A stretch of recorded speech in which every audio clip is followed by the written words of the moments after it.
It's not much battery in it. No, it's on charge of the car for a minute, so. On charge of the car.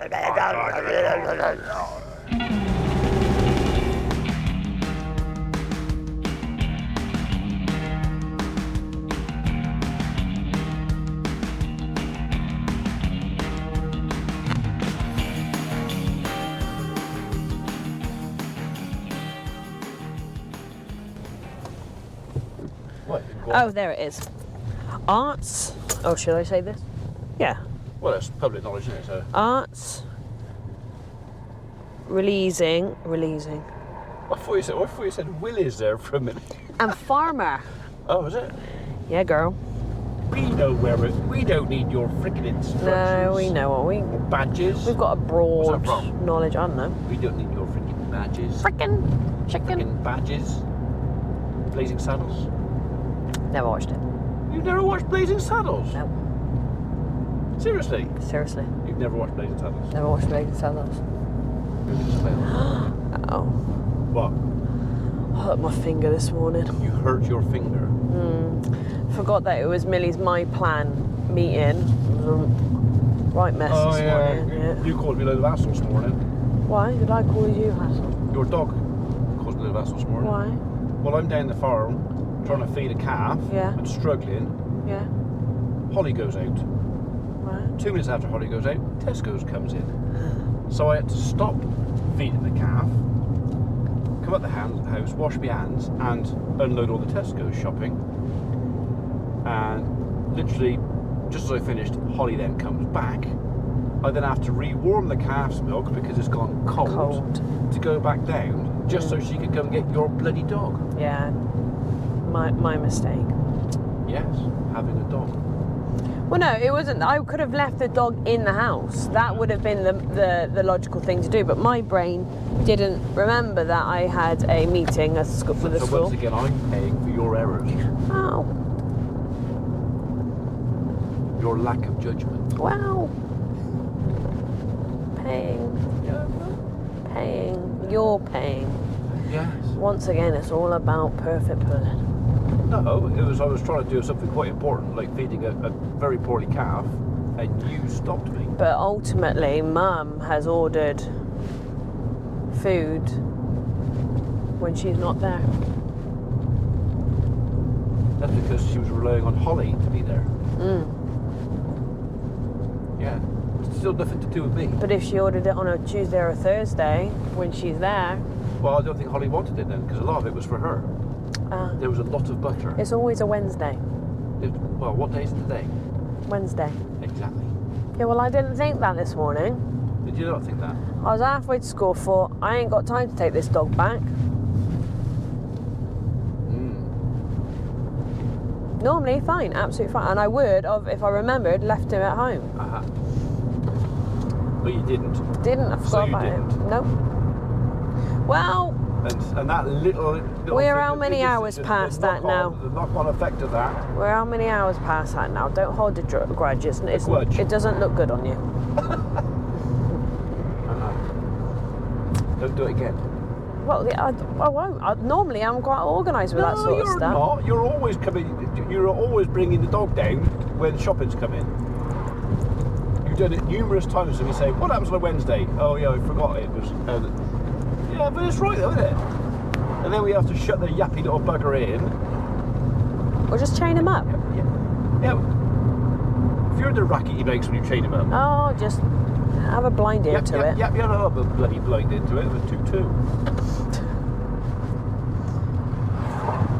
Yep. Anyway, Millie's doing great at school. Mrs. Wallace was telling me how good she's come from here, from here to here. She's doing really, really well. So. It's a good thing. It's a good thing. I'm really pleased to hear my granddaughter is learning some stuff. Yes. Whee! Why couldn't you do that before you left home? I did. I had about 3. Did you? Yep. Shake out your wizard sleeve afterwards? Yep. How? you know them gates that got a knobby bit, and then you shut them like that. Well, normal people do that. You The go, knobby bit? and they're like, in the handle. yeah, that's the one. So you slide the handle. So it's basically a sliding bolt. Yeah. Is that what we're trying to say? It's heavy though, and I decided to hold it like that, and my finger went on the gate and on the knobby bit, and it instantly went warm. Thought I'd done So did you learn the lesson? Yeah, get home quick so you can cry.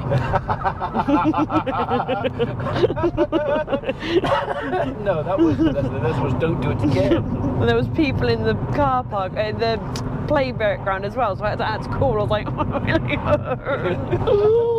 Did it hurt? It really hurt. Did it throb? Yeah, I'm just waiting for my nail to fall off or What, something. you think you did that hard? It honestly, it felt like it crushed You it. wouldn't know if you had a black fingernail, would you? 'Cause you got all No. that crap on top of I it. do keep having a look. Stunning. Stunning. Stunning. Illusions of grandeur you are. You should stop yawning. You started it. You No, started you started it. You said I I started it. I said, don't remember watch yawning back. at all. Watch back on this. You started The this. first yawn I remember is the one that you did about 10 minutes The ago. first yawn I remember is the one you did about 20 minutes ago. Right, doff your hat. Oh, there's no one in it. It's empty. Tough who? Hearse. Eh? A hearse. Oh. I always doff my hat if I'm wearing it, but there was no one in it. Well, apart from the driver. I had Still to alive. I had to teach Mikey Land Rover etiquette. Oh, what? Yeah. He was like, why does everyone keep waving at me? I was like, because you're in, and I said it's not like Range Rover, No, Discovery, it's Defender, and older the better really. Yeah. You've got more respect. Defender etiquette is you wave to You other wave Defender to everyone, rovers, yeah. Not just any, you wave. And he was like, oh. No, you don't do the Range Rovers or anything No, like that. No. So I drove home. We've got so much stuff though. You got so much stuff. Forgot. What do you mean, forgot? So when we went and picked up the bath, we Yeah. just picked up the bath and left because we were in Bristol, you know, we want to get in and get out. Yeah, you wanted me to bring over my Land Rover with the wheel still on it. We're still on. Yeah, you wanted to go into Bristol my Land Rover, you want to come out with the wheel still Oh, on it. 100%. Yeah, got you. Cool. Cool. Cool. You sound like a duck. Cool. So Mikey picks up this bath as if it's like he's the world's strongest man. Walks off and we're like, okay, bye. And then he messaged me yesterday saying, oh, you forgot the side panel, you forgot the hose to go with it. I'm like, oh, God, no. So now you got to go back. Yeah. I'm thinking, can I get that side panel in the car? And then I looked at the size of the bath. I thought, there's no chance. So you want my Defender again? Yes, please. Is that what this is? What this is doing? This is where it was going to. Yeah. Yeah, because Yeah. you didn't think again. It was just an in and out job. I was in Bristol, Dan. I was by Southmead, that end of Bristol. Right. There's the first 40-mile-an-hour sign. We got to go past the Swan, Past the Swan. Shall I get it up on the instructions app? and there's a 40-mile-an-hour sign down here somewhere. Past the entrance to. Oh shit! Oh shit! It's there. Bugger! Bugger! Bugger! Bugger! Bugger! Bugger! Bugger! Turn around here. No. Oh, Yeah. Rock and roll! Yeah, fuck it. Yeah. It was that cyclist's fault. If he wasn't there, I could've Bloody got him. cyclist. Bloody cyclist. I don't like cyclists anyway. No. No. Now we're going to have to turn around again. Yeah. Bugger! Bugger! It was a bit of a sneaky one though, isn't Yeah, it? it was. It's down there. Yeah, down there. Yeah, and there's even a helicopter on the side. Yeah. I was going to go in. I was going to Don't poo. poo. Around here and go down that way. Oh. Just turn. No, I can't because of. I would have. Well, because there's two cars, so I've turned right. Yeah, make them wait. It doesn't work like that. It does. It does. No, It bloody not does. If you're not with the, and we've got. Oh, sorry, I just got turned. Give me 2 minutes. Now that's the diversion. Yeah, well, if you were just, like I said, sorry, I just got turned. There was a sign there saying private road, no turning. Uno momento, por favor. Sorry, we just got turned. We didn't see that. Don't see that sign. It says no turning. Don't wear They're our at private work, road don't out. worry. Sorry. There's a bright blue car coming. Hey, he's not coming out fast. You did your side first. I know, What thanks. noise you made? Right in the Oh, another bloody cyclist now. I bet he gets right in the flipping way. flipping way, that purpose. cyclist. Yeah. Bloody. Just edge into it. Yeah, I'm going. I'm just going. Whee! Right. It's just there. It's just Where'd there. that cyclist go? Disappeared. Are you getting phantom cyclists? No, I definitely saw him. He had a blue helmet. I didn't see him.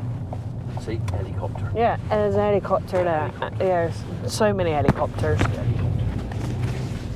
you reckon we'll be able to sit in the helicopter? I've always seen an helicopter. Well, it depends if it's here. If it's out on a mission, no. Oh, imagine if we're there and it goes and they've got to run. That would be cool to see. Not cool to see because obviously someone might be dying, but I think I understand what do you know what I mean? Yeah, I think I know what you're trying to say. Gates. Well, just press the button. Press the button. All right, I'll press the button. Hey, very important people here. Hey, girl. Button is which one? Do you reckon that one? Yeah, ambulance. Well, no, because I'm not either. No, it says MPAS and ambulance. Okay.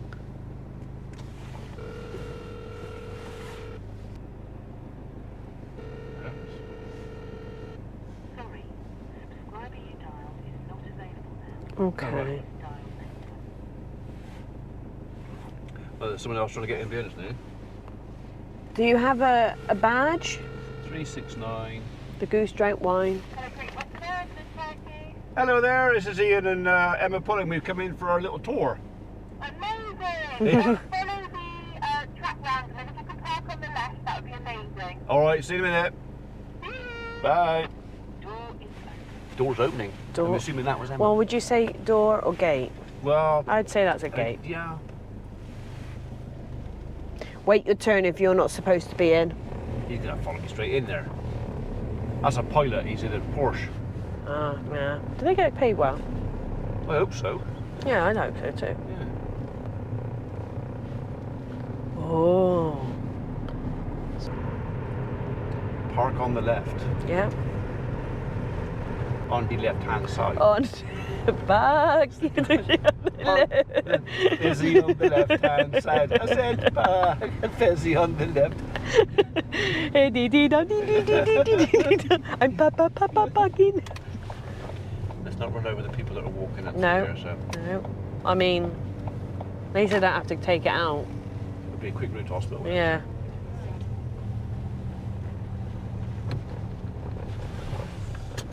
You gonna park right in the middle then?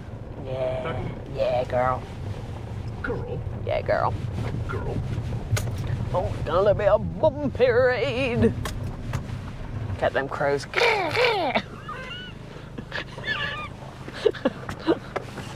I'm not, Are you all I right? don't get out very often.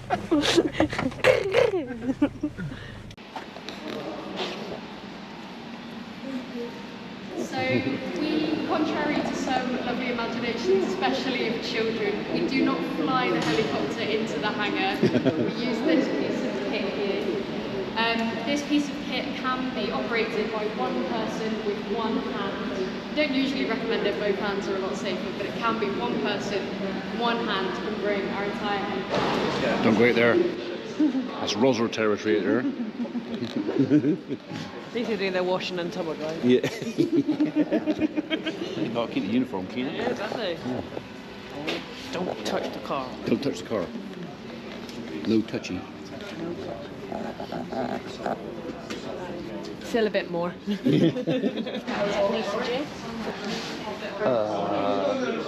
not going to pretend to know what that is, but I would say probably, yeah. So, Ventilator. yeah. Well, I never want to see anything like that coming into my house. What? Neonatal. Oh, right, okay. No. Yeah. I wouldn't want to put the builder and replace all that lot. No. It's a chest pump, isn't it, that one? Yeah. You blew that straight away, didn't you? Okay, yeah. So this is brilliant because it's all kitted out with microphones, cameras. You are on camera, no, you're not. So it means we can set up scenarios and do training and also do our sort of selection centres that we do paramedically test people out. Somebody can watch them from our offices and then sort of change things on them. You know, it's all about. The monitor or the screen behind you, we can set up the medical monitors that they would normally have quite small. We can put that display on there, so they can change how the patient is reacting to interventions or to drugs. It all comes through on there. So yeah, it's quite cool what they can do with remote access to the room as well. And we have a lot of these, so they can just constantly be training. So behind you on the bench, you'll see lots of different size people, and that's so they can practice intubation on all different sizes. Because we don't know, we could be going to a tiny baby right through to a full-grown adult. So all sorts of different people. And there's even in the box under there. I'm not lifting it out because it looks really, really real. There is one of these that is so sort of realistic. They can do literally practice open heart surgery on, and it's a case of cutting the skin, stitching back up exactly as you would do with a person. Because what we want is that when they go out and whatever they're faced with, they don't have to think. They just do it because they're so well trained. They can immediately do what needs to be done, and we don't waste time. And one of the ways we do that, we haven't got a kit bag in here, and we don't know why we haven't got a kit bag in here. Normally we do. But all of them have inside them these sort of small bags, a bit like those, that each one is set up to deal with a specific thing. So it might be an intubation kit, or it might be a bleed kit, or it might be a paediatric kit for a child. So there's very specific things in small bags within the big bags, which means, firstly, they can easily access everything. They just open up the bags and go, right, grab that, and that's got everything I need in it. But also means when they come back to the base, if they've used that thing, they can just replace that one. They're not having to go through thinking, oh, which bits of kit did we use, and get everything filled back up. So it's all really, it's like military organised, the way they do things. And they will spend time on the downtime making up all those bags ready for the next time around as well, so that they could, because sometimes they've only got a few minutes in between jobs, they can come back here, grab stuff, and get out again, you know. So they carry some spares of the most used kit on board the helicopter as well, so that they can literally sort of refill while they're out and about as well.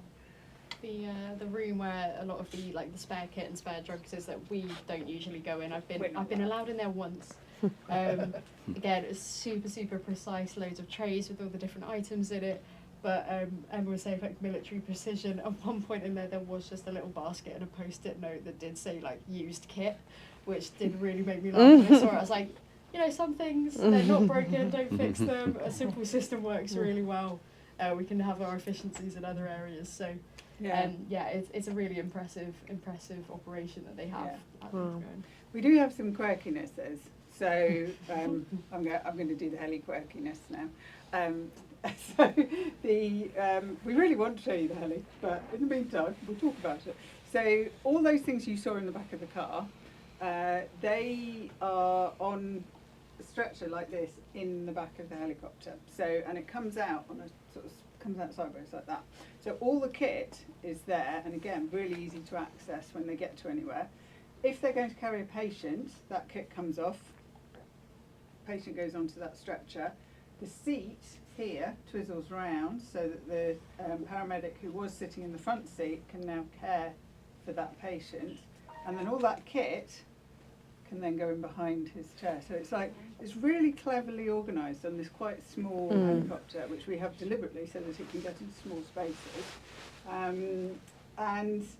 But all that kit that you saw that can do literally open heart surgery at the side of the road, and that can turn your home into an intensive care room, we are still not allowed to take off in that helicopter without our little green first aid kit.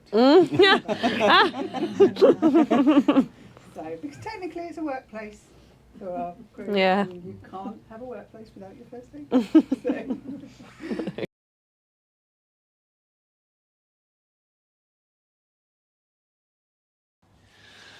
I'm afraid that was the end of the video that I could take at the air ambulance. We ran out of battery. I took a second battery just in case. Unfortunately, the second battery I took was flat, so we couldn't video anymore. As it turned out, it wasn't the end of the world because the air ambulance, the helicopter, had gone out on mission anyway, along with the crew. So where we were going to go and have a wander around the helicopter and look inside and talk to the crew, they were unfortunately unavailable. They were doing what they're there to do. But yeah, so many thanks to Emma and all the folks at GWAAC for your hospitality and thanking us. The other folks in the video you'll see, they're all people involved with fundraising and helping out Aaron. So we're all like volunteer fundraisers, and we were all invited to go to the air ambulance depot, which they share with the law. So it's like half and half, to have a look round as a thank you. But you know, they were out on mission, so we couldn't really complete it. One of the things we took away, one of the big things that Emma and I took away from the presentation it did for us, was the importance of defibrillators. Air ambulance can take 20 minutes to get somewhere, and that 20 minutes, a lot of people are very vulnerable. They do, apparently there's an awful lot of heart attacks and stuff like that that they attend, but if there's a defibrillator on site along with somebody who knows how to use it, apparently that alone saves hundreds of lives a year. So we're going to put one in here, and that's going to be our next fundraiser. If you look in the description box below the video, you'll see a new link to GWAAC, which is for a defib we're going to fit here at the farm. That will go on the National Register, so anybody locally who needs a defib can go on Google, where's the nearest defib, and if it's us, they can come and help themselves to a defib, which will be here at the farm as a base. It hopefully is something I'm never going to need personally, or any of the family or the staff, but if somebody else does locally, then it'll be here. So right, so yeah, look in the description box below if you want to put £1 in the pot. I think we've got to raise about £1,750 to install this defib. We're doing it through GWAAC, through their charity, because it also raises money for them as well. So yeah, a great few hours we spent there. They looked after us, hospitality, tea and biscuits and everything else, and a good tour. Shame we couldn't finish it because the ambulance was out, but at the end of the day, that's what they're there for. So anyway, we thought of another way to raise a few quid towards the defib and the air ambulance charity, and it involves letting the cat out. So if you haven't already heard about it, you will. It's coming up. Yeah, next video or the one after. Thanks for staying with us. Thanks for watching. Thanks for support. Thanks from the air ambulance to everybody who supports us as well. And we'll see you tomorrow. Cheers.